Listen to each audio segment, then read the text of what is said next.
അങ്ങനെ പുലി വരുന്നേ പുലി എന്ന് പറയുന്ന അവസ്ഥയിലേക്ക് അഭിഷേക് ശർമ്മ എത്തിയിരിക്കുകയാണ്. അഭിഷേക് ശർമ്മ വീണ്ടും ഡക്കാവുന്നു. കഴിഞ്ഞ മത്സരത്തിൽ നമീബിയക്കെതിരെ കളിക്കാതിരുന്ന അഭിഷേക് ശർമ്മ തന്റെ ആരോഗ്യ പ്രശ്നങ്ങൾക്ക് കാരണം സഞ്ജു ആണ് പകരം എത്തിയത്. 8 പന്തുകളിൽ നിന്നും 22 റൺസ് അടിച്ച് സഞ്ജു പുറത്തായെങ്കിൽ പോലും അഭിഷേക് ശർമ്മയുടെ തിരിച്ചുവരവിന് വേണ്ടി കാത്തിരിക്കുകയായിരുന്നു ആരാധകർ. പക്ഷേ ഇതാ പാകിസ്ഥാനെതിരെ ആദ്യത്തെ ഓവറിന്റെ അവസാന പന്തിൽ അഭിഷേക് ശർമ്മ ഒരു റണ്ണ് പോലും എടുക്കാതെ 4 പന്തുകൾ വേസ്റ്റ് ആക്കിക്കൊണ്ട് പുറത്തേക്ക് പോവുകയാണ്. USA-ക്കെതിരെ ഇതേ T20 ലോകകപ്പിലെ ആദ്യത്തെ മത്സരത്തിൽ ഡക്കായി പോയ അഭിഷേക് ശർമ്മയെ ഇതാ വീണ്ടും തിരികെ എത്തിച്ച് കൊണ്ടുവന്നപ്പോൾ വീണ്ടും ഒരു റണ്ണ് പോലും സ്കോർ ചെയ്യാൻ സാധിക്കാതെ ഓപ്പണിംഗിൽ ഒരു വിടവ് സംഭവിക്കുന്നു എന്നത് എടുത്തു പറയേണ്ടി വരും.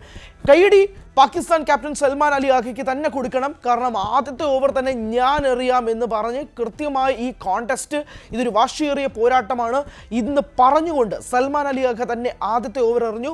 ഇഷാൻ കിഷൻ ആയിരുന്നു ആദ്യത്തെ സ്ട്രൈക്കിൽ ഒരു റൺ എടുത്തിട്ട് അഭിഷേക് ശർമ്മയ്ക്ക് സ്ട്രൈക്ക് മാറ്റി കൊടുത്തപ്പോഴാണ് പലപ്പോഴായി ഓഫ് സൈഡിൽ നിന്നൊരു ബൗണ്ടറി കണ്ടെത്താൻ വേണ്ടി ശ്രമിച്ചുകൊണ്ടിരുന്നു ആദ്യത്തെ 3 പന്തുകളിൽ അഭിഷേക് ശർമ്മ.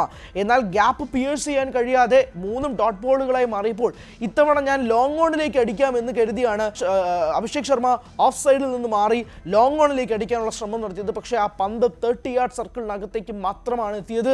അങ്ങനെ പാകിസ്ഥാൻ ആദ്യത്തെ വിക്കറ്റ് കിട്ടുകയാണ്. ഇത് പാകിസ്ഥാൻ ആദ്യത്തെ വിക്കറ്റ് കിട്ടുന്നതിനേക്കാൾ ഉപരി ഒരു വലിയ ചോദ്യം ഉയരുകയാണ്. അഭിഷേക് ശർമ്മ ഇങ്ങനെയാണെങ്കിൽ തുടരേണ്ട ആവശ്യമുണ്ടോ എന്നുള്ളത്. Abhishek Sharma is N explosive player, ഒരു ഘട്ടത്തിലും ഒരു തർക്കവുമില്ല. പക്ഷേ ഈ T20 ലോകകപ്പിൽ അഭിഷേക് ശർമ്മ കളിച്ച 2 മത്സരങ്ങളും ഡക്കാണ്. ആകെ 2 കളിച്ചിട്ടുള്ളൂ. ഒന്ന് USA-ക്കെതിരെ, ഇപ്പോൾ ഇത് പാകിസ്ഥാനെതിരെ. കളിച്ച 2 കളിയും ഡക്കാണ്. ഒരു മികച്ച സ്റ്റാർട്ടിലേക്ക് ഇന്ത്യയെ കൊണ്ടെത്തിക്കാൻ സാധിക്കുമെന്ന് വിശ്വസിച്ച അഭിഷേക് ശർമ്മയാണ് വീണ്ടും ടീമിനെ ലെറ്റ് ഡൗൺ ചെയ്തിരിക്കുന്നത് എന്ന് പറയാതിരിക്കാൻ സാധിക്കില്ല. ആ ഒരു അവസ്ഥയിൽ നിൽക്കുമ്പോഴേക്കും ഇപ്പോൾ തന്നെ സമൂഹ മാധ്യമങ്ങൾ ഒട്ടാകെ തന്നെ സഞ്ജു സാംസൺ തിരികെ വരണമെന്നുള്ളൊരു മുറവിളി വന്നിട്ടുണ്ട്.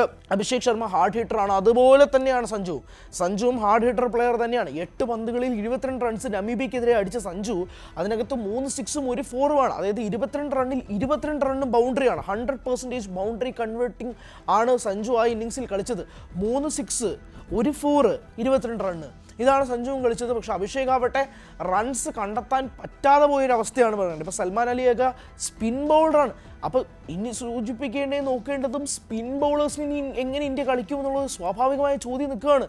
ഇപ്പം തന്നെ സ്പിൻ ട്രാപ്പിൽ ഇന്ത്യ വീണു, അഭിഷേക് ശർമ്മ വീണു.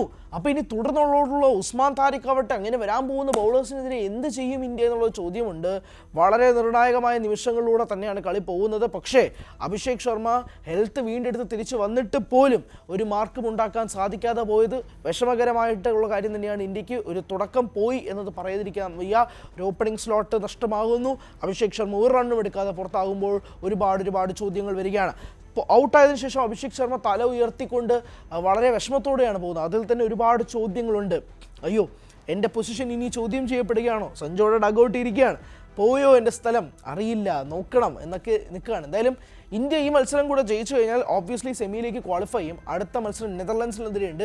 അപ്പോൾ വീണ്ടും സഞ്ജുവിന് ചിലപ്പോൾ ഒരു അവസരം കൊടുത്തേക്കാം. കാരണം അഭിഷേക് 2 കളിയും ഫ്ലോപ്പ് ആയതുകൊണ്ട് തന്നെ ഒരു പക്ഷേ സഞ്ജുവിന് ഓപ്പണിങ്ങിലേക്ക് വാ, എന്തായാലും നമ്മൾ സെമിയിലേക്ക് കയറി, നീ ഒന്ന് ട്രൈ ചെയ്ത് നോക്കുക എന്ന് പറഞ്ഞ് സഞ്ജു വന്നാൽ എന്നിട്ടത് മാർക്ക് ചെയ്യാൻ സാധിച്ചു കഴിഞ്ഞാൽ team is in too big trouble.